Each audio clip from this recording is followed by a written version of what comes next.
Welcome, this is the DeltaMath tutorial. This video is going to be covering the exponent rule, variables only. Here we see that it is n to the fifth times n to the second power. We want to see what it is equal to. We need to use our list that tells us our properties of our exponent. We see that this is a product of powers. If you multiply the same base here is n, you are going to add the exponent. So 5 plus 2. This equals to n. 5 plus 2 is 7. So the answer here is n to the 7th power.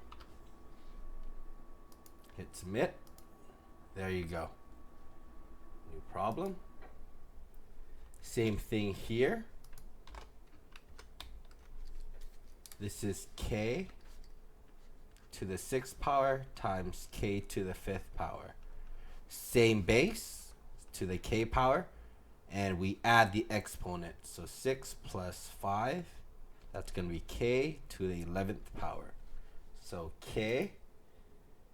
If you want to know how to bring it up to the exponent, you can hit the keyboard, hit the A to the B key, and this brings it up, and you could type in the number 11 there.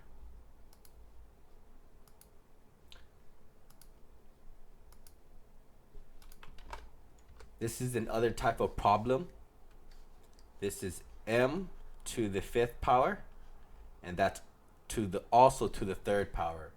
This is a power of a product. You have an exponent of an exponent. The first exponent is 5, then there's an outside exponent of 3. Here you're going to multiply the exponents. So same base, and it says to multiply the exponent. 5 times 3. 5 times 3 is 15. So we write m to the power of 15. Hit submit. And that is correct. Here they give you a visualization. M to the 5 can be written as n times 5 times. And that's to the 3rd power. So that's going to be repeated 3 times. In total, you have m to the 15th power. Right? There you go. That's everything that you need to know how to do for the exponent rule, variable only.